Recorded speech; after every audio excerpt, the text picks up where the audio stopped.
Ladies and gentlemen, the Near Fall Network proudly brings to you the modern-day Micah Raja, the guru of grappling gab, the one, the only, Shooter! Say hello to the ball guy, and welcome to another episode of Drive By with Shooter. As always, thanks for stopping in, checking out what I do. I hope you caught it that time, guys. I did not screw up my intro last week. I said bad guy instead of ball guy. Hey, you know, years and years of being a Razor Ramon fan sometimes can distort the way you quote wrestling and try to change it up to make it your own. Whatever. I made a mistake. I call myself out if I make a mistake, because that's what I do. I thank everybody that downloads and listens to the show, trying to grow this, make it into something big. I want to hit the ground running and just really briefly talk on something. I'm hoping we can all come to an understanding on this. And I'm not sitting here trying to take pot shots or start a war, because this guy is way bigger than me. His following is something I aspire, I inspire to get to. I hope that I'm there that one day, that I have as many people listening and hanging on every word that I say as one JD from New York says. But to me, watching his Twitter feed is like watching someone who just hates everything they talk about. He hate watches wrestling at this point. And it's fine if that's a shtick, and that's what it is. It's like Vince Russo light, and you got the same accent and everything. And hey, whatever, bro. That's cool. But he went on this rampage on Roman Reigns, people talking about Roman Reigns. And I just want to make one thing clear. First of all, I'm not a diehard Roman Reigns fan. He isn't even close to my favorite wrestler, but I don't dislike the guy. He entertains me in wrestling. I'm totally okay with the thought that we're going to get Lesnar at Reigns at WrestleMania, because they put on good matches together. They put on fun matches. They put on entertaining matches. I loved the Braun Strowman Roman Reigns feud. It was flippin' awesome. I could watch those guys beat the shit out of each other day in and day out. It's fun. But he just went on a rampage, JD from New York, just saying how bad Roman is, how he hasn't had a good match, how all his opponents carry him, and it's just absolute utter horseshit. When you have guys like Chris Jericho, AJ Styles, and John Cena talk about how good Roman Reigns is in the ring, how he might be one of the best workers that they currently have on the roster in the ring, then it's ludicrous for me, JD, anybody who has never set foot in a ring period, let alone with the man himself, to say that he's not good. Now, here's where I draw the line. This is where I want everybody to get to. He might not be your cup of tea. You might not like what Roman Reigns brings to the big game, and that is perfectly fine. I'm not sitting here telling you that you have to like Roman Reigns. I'm not sitting here telling you that you have to hate Roman Reigns. I'm just sitting here telling you the argument that Roman Reigns sucks and can't wrestle is a stupid, old, tired, dead argument. It's the same thing that people used to say about John Cena. And I think a lot of people have come around to realize that John Cena is one of the best in-ring guys that WWE has, and he is 100% the best total package guy they have all around, between in-ring work, mic work, character development, and then just, I mean, the guy gives and gives and gives to Make-A-Wish and all that stuff, and you can't deny any of that. And from everything that is ever talked about, Roman Reigns is a hell of a nice guy. Good guy in real life, awesome guy in the ring to work with, from literally multiple superstars, pro wrestlers, whatever the hell you want to call them, that say this about one Roman Reigns. So all I'm trying to get to, the point I'm trying to make, is Roman Reigns hate is so yesterday. It's so old. It's so past it. Like, you don't have to like the guy. The guy doesn't have to be your cup of tea. I don't like every single guy on the roster. At the same time, I don't have to sit here and go on rants on Twitter or on my podcast about why this guy sucks, and my guy who doesn't get pushed. It's just a shame they don't know what talent they're wasting. It's just, at this point, it's absurd. And I want to try to do my part to make wrestling Twitter more fun. I've kind of ran into a group of people on Twitter that are doing that, and they want it to be an entertaining place to be and interact, a fun place, a positive place. Now, I have no problem talking about things that need fixed in the WWE because nothing is perfect, but I also have no problem giving them credit when they do things right, and they do things right quite often, and they don't get credit for it. And they really do things right, maybe not as often as they should, but when it happens, it's fantastic, and you have to give them credit for it. I've been saying this about the Royal Rumble since it happened. It was an amazing event. It was super fun. There wasn't really a bad part of it. There was some lulls in it, but the Royal Rumble event as a whole was amazing. Both Rumble matches were fun and had their own spots that really worked well, and WWE did it again this Monday on Monday Night Raw. They opened up with a gauntlet match with all 7 men that are participating in this weekend's Elimination Chamber. And good God, does Seth Rollins shine in this thing. This match lasted over 2 hours. Rollins was in it for over an hour. I believe it was like 65 minutes. I could be wrong on those numbers. But I don't know. I don't know what to take from this, because on one hand, you're like, man, they're making Rollins look like the man. He looked like the best guy in that ring without winning the match, which is an absolute amazing thing to accomplish, and I love that fact. It's absolutely awesome. But the next takeaway is, are we prepping Rollins for something bigger with the Jason Jordan injury? Where does he go at WrestleMania? I don't believe he's going to win the Elimination Chamber, although I believe it more now than I did before Monday. And you know, that's because of a lot of reasons that I don't believe is going to happen, and we'll get into that later.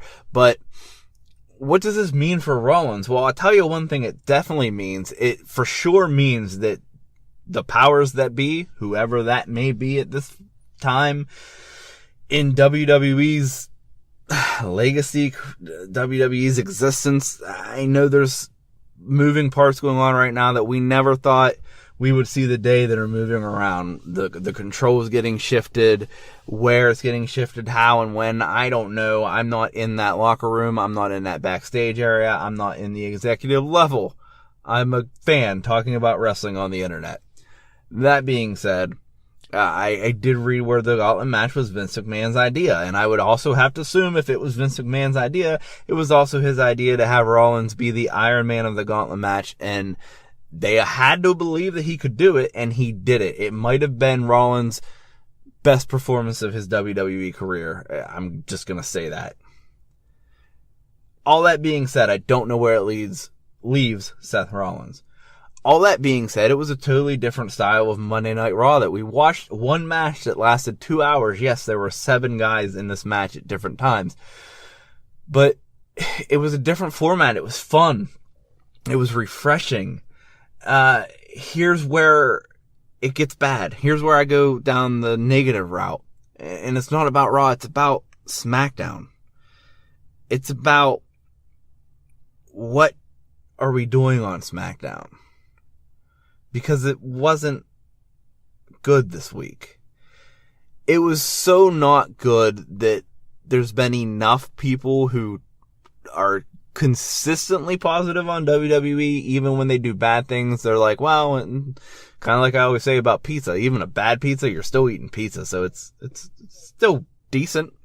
But the thing is, and the fact remains, that I hear positive people who are generally positive about SmackDown, or SmackDown, but WWE in general, and leaning on the SmackDown brand, that even were saying this week how it just was not a very good show. What is going on? What's going wrong? I don't know what they need to do on SmackDown, but one thing that immediately comes to my mind is the fact that I hope that this... Okay, I love Kevin Owens, I love Sami Zayn, I love heel Sami Zayn.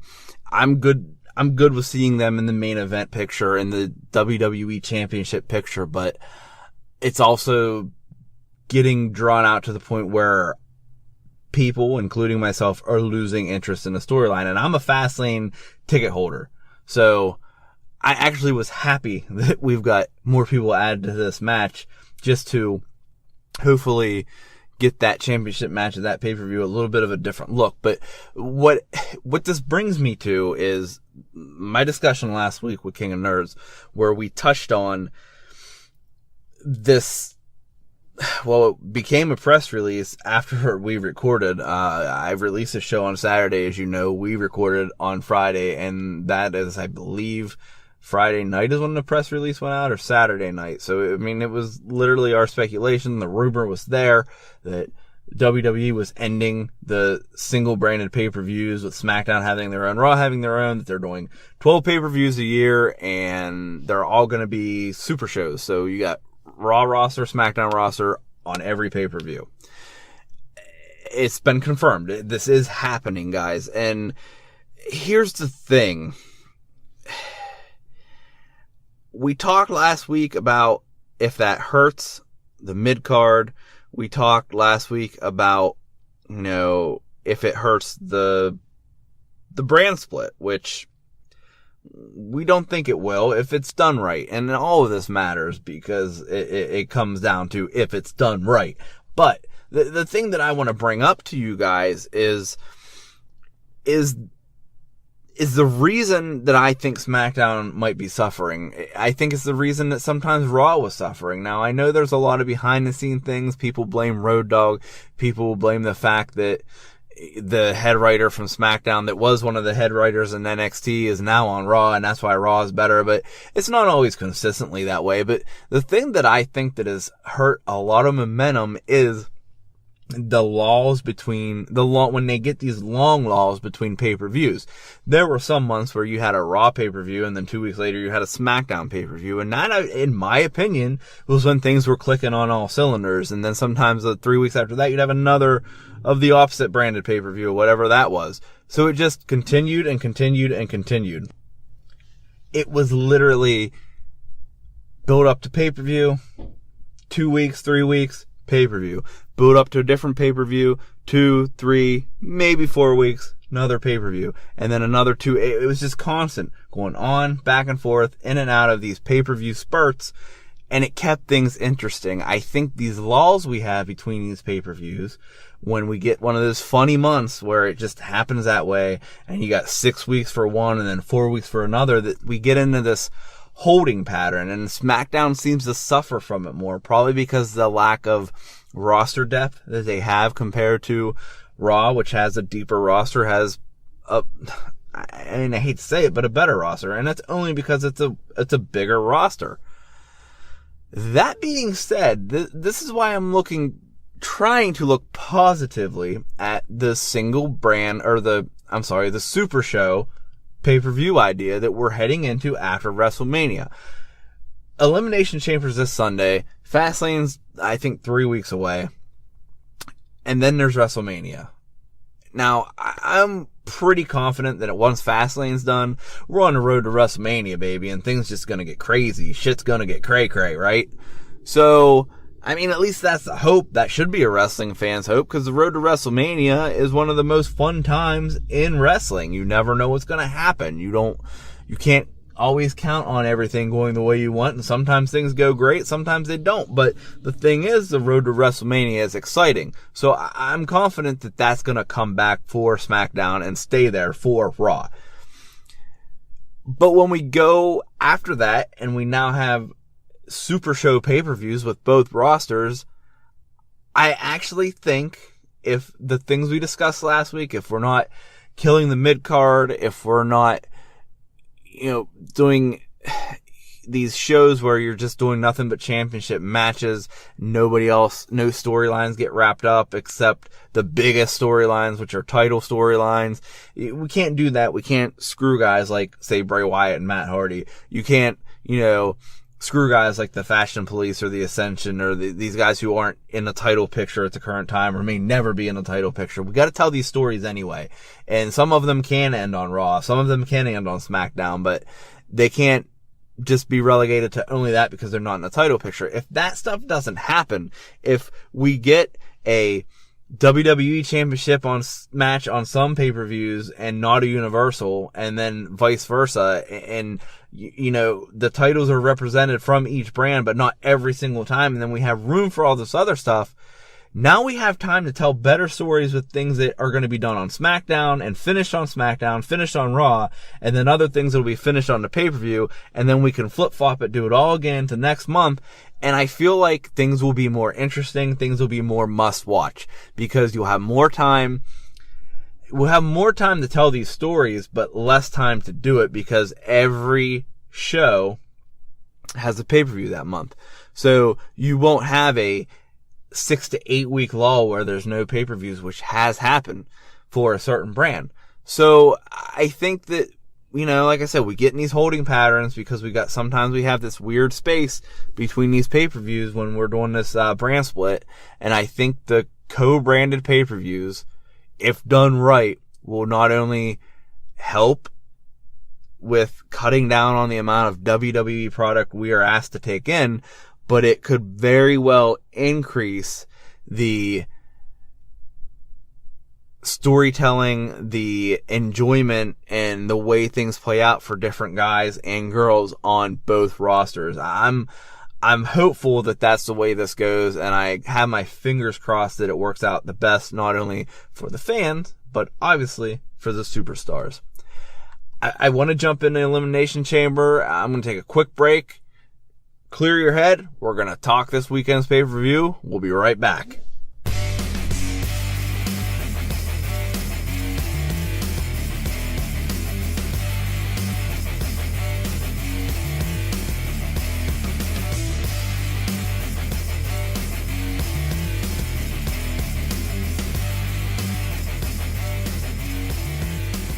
Welcome back, and now it's time to talk about this weekend's Elimination Chamber. If you're listening to this when it dropped, it's tomorrow, and I'm not going to go over everything. I'm not doing a pre-show for you, but I want to touch on a couple things, and I do want to talk about, for one, another historic match is going to take place. This is the first ever Women's Elimination Chamber, and we're getting a title match out of this. Alexa Bliss will be defending her belt against Bayley, Sasha, Mandy Rose, Sonya Deville, and Mickie James. Now, I don't know how this will go, but I have a lot of faith that it will be a good match. It will be a fun match. I know without a shadow of a doubt that these women can pull this off. We had doubters, we had haters with the Women's Royal Rumble. People saying such shit as they can't even throw each other over the top rope. Well, guess what? That crow had to taste pretty good the next day for everybody that said such moronic things like that. Because those women not only did it, but they surpassed, I feel, everybody's expectation and put on the better Royal Rumble match of that night. So we're getting this again in the Elimination Chamber, and I think this is an environment that they can play off of, and also they don't have to change their game up all that much to make this work. Now it's a multi-woman match, so again, you gotta kind of play to the strength and weakness of each female that is in this match, each superstar that is in this match, and make everyone shine the way you need to shine. I assume Alexa Bliss is winning, and this will set up something with Nia down the road. And I'm not sitting here making predictions, but I am making predictions, and I made it last week, but I really feel that Asuka's going to challenge Charlotte, which means Asuka's also going to beat Nia, and when she challenges Charlotte, that's going to leave Alexa without an opponent for WrestleMania, and Nia's going to step into that role. Why or how, I don't know. Maybe there's a screwy finish in Asuka and Nia's match at Elimination Chamber, and maybe it involves Bliss because she doesn't want Nia added. Maybe she's acting like she wants Nia added to help her out. I don't know. All of these crazy things could happen, but I really feel that we're going to get Bliss Nia at WrestleMania and Asuka Charlotte at WrestleMania, and I'm totally good with both of those. When we move on to the Elimination Chamber, we also have the men's, which is the first ever 7.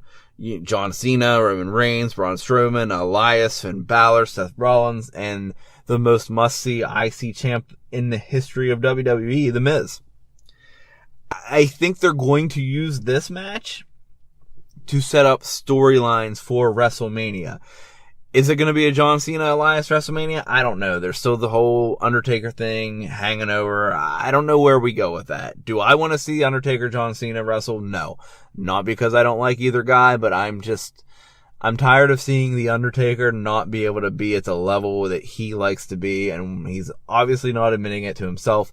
And I'm saying this with all respect to the Undertaker, one of the best gimmicks and best big men and best guys to be a sports entertainer, to be a pro wrestler, to be a locker room leader, as they've called him numerous times.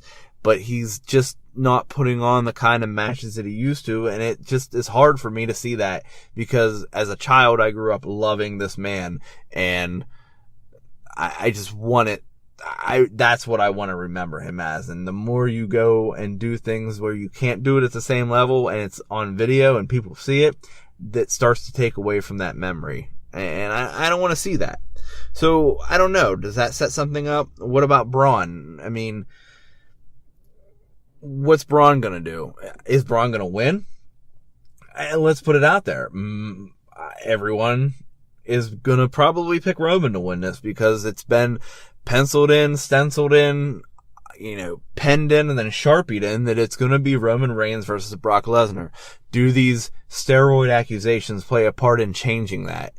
Is Vince worried about this? Is it even a legit thing? None of us know, okay? We can sit here and speculate, none of us know, but I have a hard time believing that anything short of something absolutely horrific would keep Vince McMahon from putting Roman Reigns against Brock Lesnar. It's a story he's been literally building this entire year, and started building, whether intentionally or not, over 3 years ago? So I think it would be insane for them to abandon that, and I'm not even sure that I would want it to. That being said, Braun Strowman is the best thing on Monday Night Raw currently, possibly the best thing on the roster right now. And it's also insane to think he might not be in the main event at WrestleMania when he could legit be that guy. Does he get added? Is it a triple threat? I don't know. I can't see that happening, but it could. It could go a lot of different ways and still tell the story that Vince wants to tell, even with 3 or 4 participants in the match. But we'll see. Also, the other thing I throw out there is Seth Rollins. Where does he go? Is it Seth Rollins and Elias and Cena gets Undertaker? I don't know. But as much as the showing he gave on Monday night, I don't think Seth is winning. I don't think we're going to get Seth and Brock at WrestleMania. Maybe Rollins steps into that Ronda Rousey tag spot. I don't know. Maybe he fights Kurt Angle. He's not fighting Jason Jordan. I don't know where it goes. But one thing that has seemed to clear up for me a little bit is I'm pretty sure that Finn Balor and Miz are not winning this. And that's not a slight on either one of these guys. I'm fans of both of them. But there's been kind of a talk of are we going to get Balor Club versus anybody at Mania? Who's going to go for the IC title? There was talk that it was Braun. There was talk that it was Finn. There was talk that it would be Elias. And now we're getting at the Elimination Chamber. We are getting on the kickoff show, the club, Gallows and Anderson versus the Mr Raj.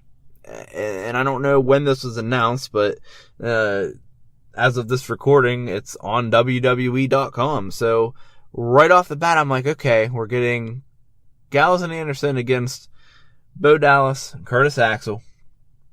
It is a kickoff show match, but we're getting that match, and that's the Bullet Club, or the Balor Club, sorry, my bad. It's the OG Bullet Club, but it's the Balor Club because we can't use that word. We're getting Balor Club versus Mr Raj. Is this going to lead to a bigger Balor Club versus Mr Raj at WrestleMania? Will it be for the IC Championship, and it'll be Finn versus Miz, and maybe Finn gets a title finally back? A title back, because he was the first Universal Champ. No, he's never ever got a chance to reclaim the title that he never lost, but that's another story for another time. But I feel like these are just seeds being planted, and it just could be something they needed to fill time with, and they wanted to give these guys some time. I don't know. But I feel like we'll know more. Obviously, we'll know way more after Sunday, but as we go down this road to WrestleMania, things will build, and I think this will lead to, this could lead to a match on Monday night with Balor Club, all three, versus Mr Raj, all three, which leads maybe eventually to an IC title match for Finn Balor, and maybe a 4-way tag match with the club, and with the Mr Raj, and with the Bar, and with Titus Worldwide or the Revival or whoever they want to throw in there at WrestleMania. And maybe the club has a lot of gold around their waist. I'm not really sure, but I know all of that's possible, and I know that seeds are being planted. And that's about the only thing I can take away from the men's Elimination Chamber, is that I think we're going to get a seed planted that we're possibly getting a Balor Miz IC title match at WrestleMania. Maybe we're going to get a Balor Miz Rollins Elias IC title match at WrestleMania, and it'll be in a ladder match. How great would that be? So, there's a lot of possibilities that this could set up, and I'm not quite sure where they're going with it, but I'm excited for it. One thing I'm pretty sure is this is Roman's match to lose, because this has Roman Reigns winning it all over it, sets up WrestleMania the way that we all expected it would be set up. Look, they gave us Nakamura versus Styles, praying to God they don't screw that up or take it away from us. So we're gonna get what Vince wants, which is Roman versus Brock. I'm okay with that. I'm actually more than okay with that, because I think that'll be a good match. They've had good matches before. Their last WrestleMania match, they beat the living dog shit out of each other, and I enjoyed every second of it. So I'm taking away that Roman's probably going to win that, and Roman's going to be in the main event of WrestleMania, and I'm good with it. I'm totally good with it. The last story that I'm going to touch on, and the biggest, is simply Ronda Rousey. Ronda Rousey is signing her WWE contract, or more pronounced, the way that it's being represented, her WWE Raw contract, to be an exclusive member of the Raw brand for WWE. Is that being emphasized too much? Are we going to see some kind of shenanigans? I don't think so. Maybe, but I don't think so. Ronda Rousey, let's be honest, we look at SmackDown as a B show. I don't agree with that, and by we, I don't mean me. I'm just saying WWE higher-ups seem to play it that way. I think that's another reason that the show hasn't lived up to what it has been in the past, because it was taking momentum off of Raw. But again, Ronda Rousey should probably be on Monday Night Raw. She should probably be on the quote-unquote flagship show. That being said, Ronda Rousey needs to be separate from Charlotte and Asuka, which is yet another reason we sign Rousey to Raw and put Asuka on SmackDown. When this shakeup happens, we still keep them separated and let these stories build, because eventually you're going to have 3 top women. You're going to have probably a still undefeated Asuka, who is SmackDown Women's Champion, and you're probably going to still have an undefeated Ronda Rousey on the Raw side, and then in WrestleMania 35, maybe we can have a Rousey versus Asuka, streak versus streak for the championship, and Ronda wins. She's the first to break Asuka's streak, and Ronda wins. And there you have it, your 2 top females. And what happens after that? Well, I think Charlotte would have to go to Raw and probably take a loss to Ronda at first, after she's already taken a loss to Asuka. But I guarantee she gets it back, because as we talked last week, the King of Nerds, Mike and I talked, Charlotte's the one. Charlotte is the best athlete, best female athlete on that roster, quite possibly the best athlete on that roster. She's the flagship. She's the WWE creation. She is who she is, and is known as a WWE superstar, and that alone. She can be the flag bearer for WWE, so she will get her wins back. Have no fear, internet wrestling community and wrestling smarks. I firmly believe that Charlotte Flair will eventually just reign supreme as the queen of the women's division in WWE. But imagine how much more impressive this women's division is going to look with the likes of Asuka, Ronda Rousey. We get Sasha and Bayley back on strong footing. I think that Mandy Rose is a star in the making, and other women with MMA backgrounds like Sonya Deville, and with Shayna Baszler coming up, and Mae Young Classic winner Kairi Sane, and let's not forget NXT champ Ember Moon, and then you throw in the more sports entertaining WWE style of Billie Kay and Peyton Royce. This women's division is about to become as hot as it has ever been, better than it's ever been, packed with stars. We haven't even talked about the current Alexa Bliss, current Raw Women's Champion, someone who came into this as a fan and as a gymnast and has become a superstar because of being on SmackDown and because of being given an opportunity. And then you throw Nia Jackson in there. You can literally name every woman on the current main roster now, and they all have potential, even the ones who people crap on. And when you add some of the women that we are adding, I can't imagine how awesome the women's division can be. And I'm excited for it, and I hope that it goes the way that it certainly could and should. Guys, I'm pumped for Elimination Chamber. It's going to be a lot of fun. And as always, I thank you for listening to me. And I urge you to please subscribe. If you're on iTunes, subscribe. If you're not an iTunes person, maybe you're a YouTube guy or girl, subscribe on YouTube. I'm working on the next show, Super Casual Female Wrestling Fan. Hopefully that'll be coming out within the next few weeks. Just depends on what wife and I have on a plate. But we're going to get to it soon, I promise. And I hope you guys enjoyed it as much as the views. It's the best viewed show we have on our YouTube channel. So I thank you guys for that. Like, subscribe, give a 5-star review. It helps the show be more visible. I appreciate it. Check everything out we do on Facebook. The King of Nerds is killing it with his Raw and Nitro Retro shows, with his SmackDown Live review. Sometimes the Radiant from that other place busts in and makes his predictions that are always right, because when you predict everything, everything's right. And you're never wrong. So, just check that out, Facebook Live, and of course, we try to keep you up to date. The High Five Party will be coming back. That man is just a very, very busy person, and me and the King both cannot do it because of work, so it just isn't happening right now. But it will be back. I promise you it will be back. I say it every week, guys. It's been real. It's been fun. We'll catch you next time.